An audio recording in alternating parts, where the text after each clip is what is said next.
It's 2025, and anyone who's been playing GTA 5 Online regularly for the past 12 years knows that this game has pretty much run its course, and if you're a veteran, there is zero new content on offer from Rockstar except for 2 times a year, and I'm guessing you clicked on this video because, just like me, you're starting to get bored with doing the same old heists and running the same old businesses. To make matters worse, despite the addition of the new Oscar Guzman DLC in March, things haven't really changed much, and it's clear that the majority of Rockstar's resources have been redirected towards GTA 6, because that's going to be the new cash cow once it releases, probably sometime later this year. So don't expect any new GTA 5 Online content. And besides the summer update, we really don't have that much left in terms of new content for GTA 5 Online. However, the good news here is that there's still plenty of fun stuff you could do right now to keep yourself entertained, at least for the next several months or so until GTA 6 drops. And in this video, I will share with you 15 of my personal favorite ways to pass the time in GTA 5 Online. I won't be covering any money glitches or mods because I don't want you guys to get your accounts wiped or banned, but don't worry, there are plenty of legal ways for you to have fun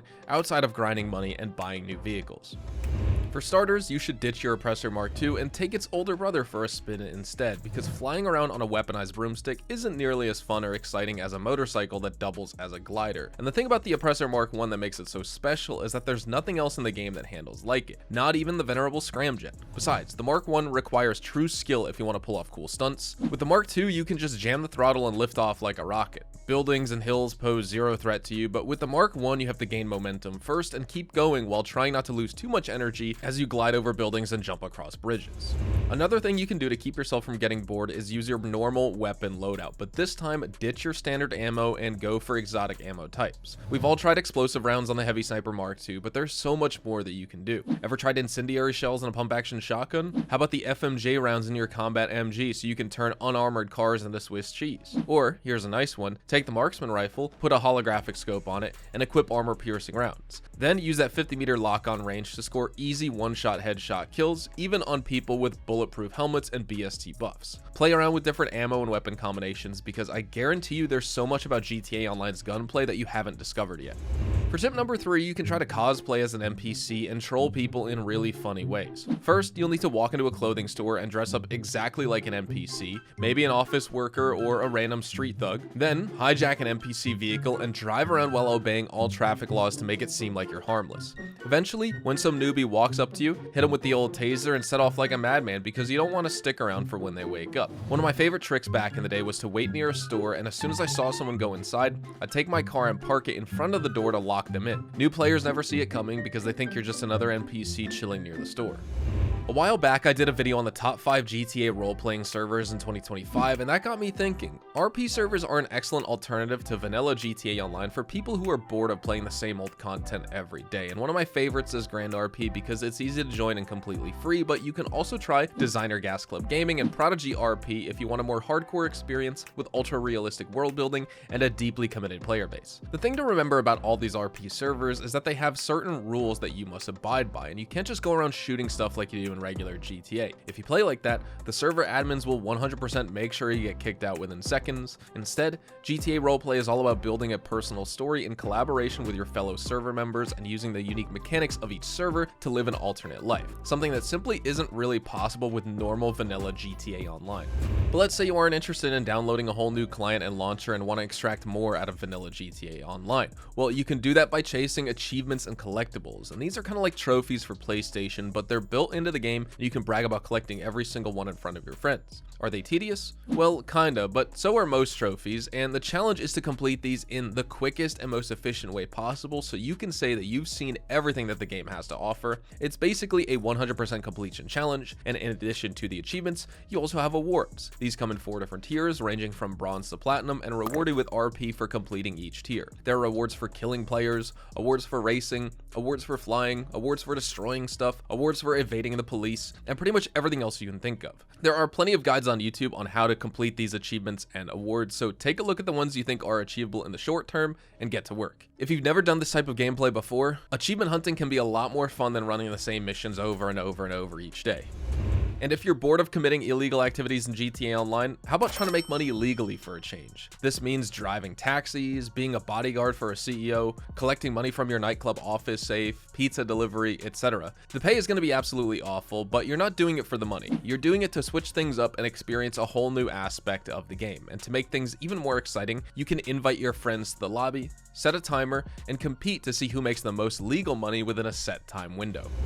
Another way to break up the monotonous nature of GTA Online is by trying out new and unorthodox vehicles. Go-karts, dune buggies, construction vehicles, gliders, there are plenty of ways to get around the map, and while some of these are a lot slower than hopping into your HSW Banshee or your Raiju, they can be a lot of fun. I've already mentioned the Oppressor Mk at the beginning of today's video, but another one of my favorites is the Phantom Wedge. It's basically a regular Phantom semi-truck with a giant steel wedge welded to the front. Once you gain a bit of momentum with this thing, it rolls through the thickest of traffic like an unstoppable juggernaut, flinging vehicles across the street like a giant catapult. Now, one of my favorite vehicles to goof around in is the Vigilante because of its cool rocket boost feature, and I'm sure you've seen people doing this before, but honestly, it never gets old. Just park your vehicle at a perpendicular angle to the flow of traffic, wait for cars to drive in front of you, then slam the boost to toss them away into the side like ragdolls.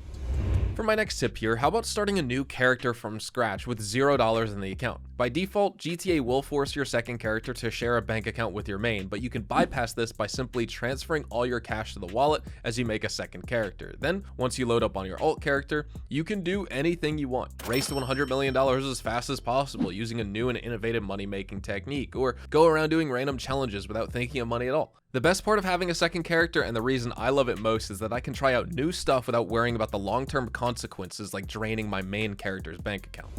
Speaking of random stuff, GTA Online also has plenty of Easter eggs like the story mode that are tucked away and around the map.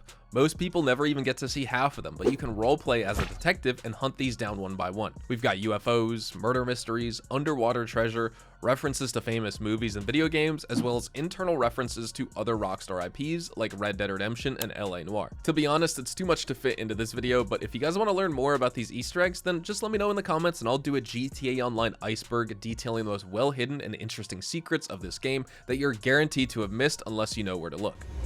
Okay, the next one here is a speed glitch that will turn one of the slowest and most awful vehicles in the entire game into a speed demon. For this, you'll need 2 players and a scramjet. First, find an open area with plenty of space. The LSIA runways are perfect for what we're about to do here. Then, tell your friend to flip his mule truck upside down with an atomizer so you can drive into it with a scramjet, or you can also do this with a mule in an upright position if your scramjet is parked on an elevated spot. And once the scramjet is inside, flip it back so it's in the upright position and slam the boost. This will turn your mule into a rocket ship on wheels, and you're going to hit some truly astronomical numbers on that speedometer. Unfortunately, the handling on the mule is going to be atrocious, so you're going to end up with some hilarious fails whenever you try and make a turn. Have you ever seen those extreme hill climb challenges in which a really skilled driver takes a custom built 4-wheel drive vehicle and they try to climb a super steep hill all the way from bottom to top in one go? Well, you can actually recreate the same scenario in GTA Online with a specific 4-wheel drive vehicle of your choice, and any random cliff on Mount Chiliad, which is the tallest mountain in the game, is going to do the trick. Bonus points if you do it as part of a convoy with your friends. Then, to up the ante, you can even select vehicles that aren't optimized for off-roading, like minivans, sedans, golf carts, and more. By the way, if you ever do a hill climb challenge in GTA Online, then I highly recommend switching to first person for maximum immersion with this. A really cool way to try out new vehicles in GTA without actually spending money is to walk into a car dealership and take them for a test drive. Now, I know how frustrating it can be to spend millions of dollars on a brand new car, only for you to realize that it just isn't the right one for you after you spend a few minutes driving it around. And so, to avoid buyer's remorse completely, what you should do is walk into a Simeon's dealership and select a vehicle you want to take for a test drive. New vehicles get cycled in each week, they're completely free, and you get 5 minutes to drive them, which should be more than enough time to familiarize yourself with that car. But wait, there's an even better way to test drive these vehicles, and one that works even with vehicles that were just added into the game. Just go into creator mode, make a custom job, select the vehicles that you want to test drive, spawn them in, and voila, you can now drive whatever you want for as long as you want without spending a single dollar. Custom races are also another great way to take your mind off all the shooting and money grinding in this game. Here, you can just select a track, spawn in some really cool cars, and race to see who makes it around the track in the least amount of time. Or you can also do random races where at the end of every lap, you spawn into a random vehicle. It could be an open wheel car, dump truck, or dune buggy. You never know what you're going to get, and that's what makes these races even more exciting. In the past, I've called the Arena Workshop a bad investment for most players, as it's basically a giant money sink unless you already have millions of dollars burning a hole in your wallet and you want a way to customize specialized Arena War vehicles that are only useful in specific circumstances. However, some of these Arena War vehicles can be really cool, particularly the Apocalypse Dominator, which is a custom version of the Dominator muscle car that's inspired by the Death Race Mustang. And yes, it does come with a giant steel tombstone on the back that can be launched into people for some truly spectacular effects. And for that extra kick, you can put a bunch of sticky bombs on your tombstone and blow them up at the same time the tombstone hits the vehicle. It's a guaranteed kill even on the toughest of cars. And while we're on that Mad Max theme, how about building some custom movie-themed garages? If you're a veteran in GTA Online, you already have tens of millions of dollars in disposable income and a ton of garage space just sitting there, so why not customize vehicles based on movie cars and populate each garage with a different set of vehicles based on a specific movie? For example, you could do a garage filled with Mad Max-themed vehicles using your Arena Workshop. Then in another garage, you can use your auto shop to cook up some Fast and Furious style cars. I think this would make for excellent conversation pieces with friends, and you can always show off your best cars at the local car meet to turn some heads as well. But anyways, those are my top 15 things to do if you're bored of playing GTA Online. I'm sure you guys have plenty of cool ideas as well, so I would love to know some of those ideas in the comment section down below. What do you do whenever you're bored of playing GTA Online? And are you still playing this game regularly, or are you just waiting for GTA 6 to drop at this point? Thank you guys so much for watching. Hopefully you found the video informative. Drop a like if you did. Subscribe to the channel if you guys are new. Check me out over on Twitch, Twitter, and Instagram, and specifically twitch.tv/hazardoushdtv for daily GTA 5 online live streams. And also make sure to check out my YouTube shorts and TikToks for rapid fire GTA Online tips, tricks, news, entertainment, guides, tutorials, and more. Anyways, until then, I'll see you guys in the next one. Adios, amigos.